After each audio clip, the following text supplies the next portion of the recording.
Hello, Message Bears. Teddy and I are meeting you today out in the lovely green woods, and we would like to talk about bugs.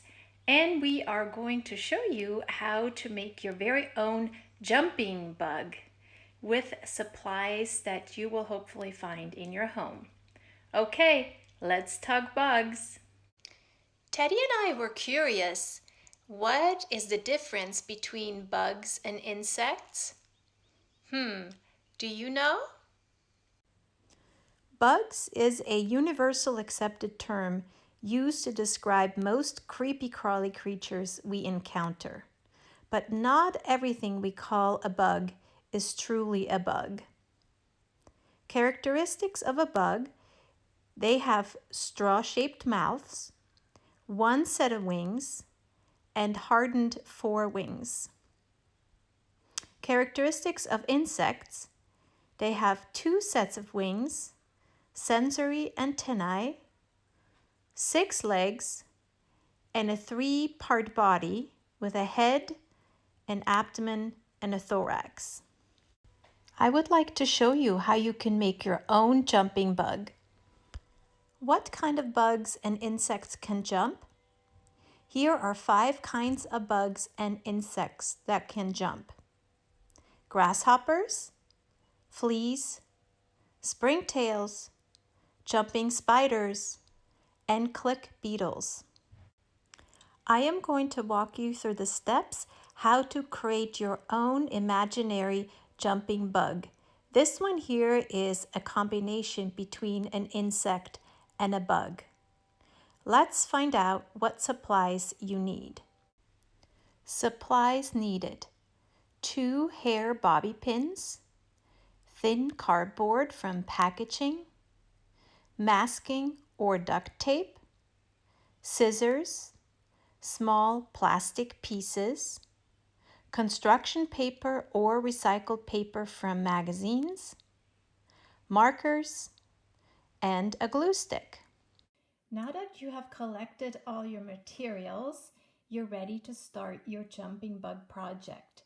We're going to start out with the 2 hairpins that you need for the legs, and we're going to create a shape like this with 4 legs. That's going to be the bouncy part of your bug.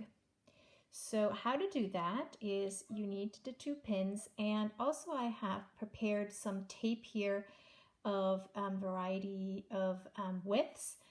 And you need a strong tape, kind of like masking tape or duct tape. This is a cloth tape, which works really well. So you're going to start by grabbing onto the ends of the pin and then use your muscle strength and unbend the pin like so. And you're going to do that with both of the pins.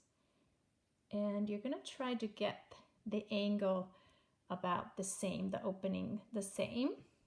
Now you're going to pick up a thin piece of tape, turn it upside down so that the sticky part is facing up. And here's the hardest part. You might need some help of an adult to do that. You're putting the legs, or the pins, they're going to be legs, crisscross like so.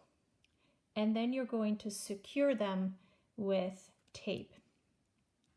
And as I said, this part can be a little bit tricky, so I'm going to secure actually to tape onto one first and then add the other one crisscross on top like that, and just wrap the tape around it so it stays put.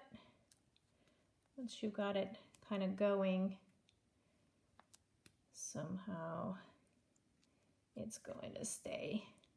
Literally, this is the toughest part of how to make the legs. And then once it's put together, you can separate the legs however you want to. Once you have the leg structure attached, you are going to create this base for the belly of the bug. And you're going to need a piece of thin cardboard. This is cardboard from a chapstick packaging. And I'm just going to cut a little bit of this off. And I'm not going to need these flat parts, so I'm going to chop those off. And I think I'm only going to use maybe 2 inches of this, like that. And I'm going to tape this underneath. This will support the belly structure of the bug. And what I'm going to do is I'm going to use medium width tape that I have already prepared. And I'm going to make a tape roll out of it, meaning making it so that the sticky part is on the outside, and put this at the bottom of the cardboard and stick it to the bottom of the bug, like so. And then to secure it from the top, I'm going to put another piece of tape at the top. So you can kind of see how that's already supporting the body. And every once in a while, you're going to have to just adjust those legs. When you're this far, you can really start using your imagination and think about what kind of a bug you want to create. My bug is actually a imaginary bug, and it's kind of a mixture between a bug and an insect because it's got the 2 double wings and it's got only 4 legs. So that's okay. I am going to now work on the body structure on top, and once again I'm going to use part of this cardboard. I kind of like this yellow part over here, and I'm just going to think about how long, ooh, this cross is going to look like a stinger. So I'm going to cut this into a shape like this, and I think I'm going to use this like the body, like so. So same thing, I'm going to use the tape roll technique. Roll the tape so that the sticky part is on its outside. Attach it to the bottom of the cardboard, and then stick this on top, however you would like it. And then to support it, I am going to just use another strip of tape and fold that around the bottom, and I kind of want it to go between the legs, like so. Okay, so here's the body. It's starting to get more bouncy and secure. For the next step, you're going to need a thin piece of plastic to secure the back of the bug to make it springy.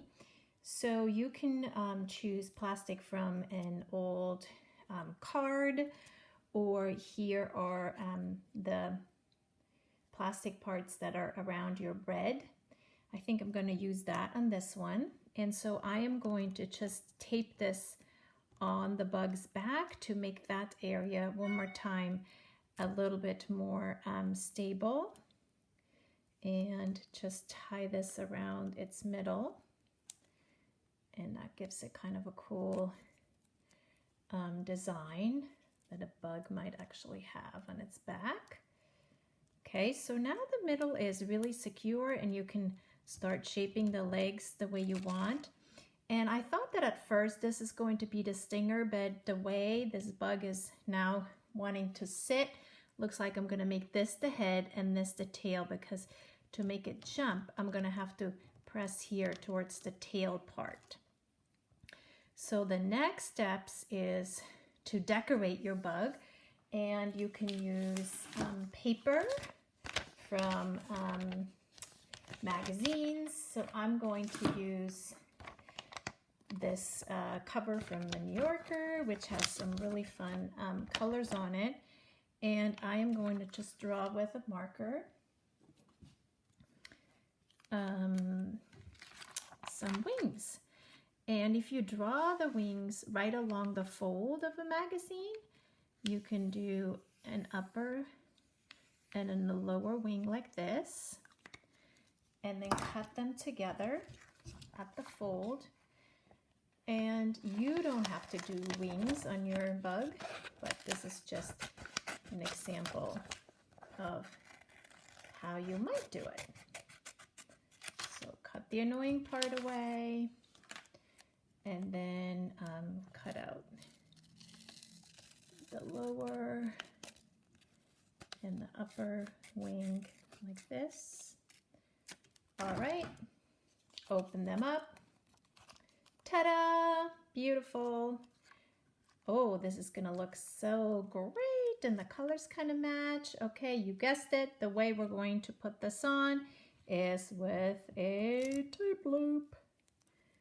Loop-de-loop the tape together so the sticky part is on the outside. Stick it to the back of the wings. Ooh, this is kind of cool. I didn't know that this was in the back of the wings. I'm gonna use that side now. Changed my mind. Artists change their minds all the time. Doesn't that look awesome? Almost like a moth. And you can fold your wings up a little bit. And then of course you can make eyeballs and antennas. This is how I made the eyeballs out of paper and cut 2 thin strips of paper for the antennas. And this is how I attached them on. And this is what this bug looks like on the back. So now we can give it a test drive and see if it works. There he goes. It does take a little bit of practice to make your bug jump. Press on its back towards the tail end and let go. We hope you had fun making your very own jumping bug. Teddy and I can't wait to see what you have created. See you next time. Bye-bye.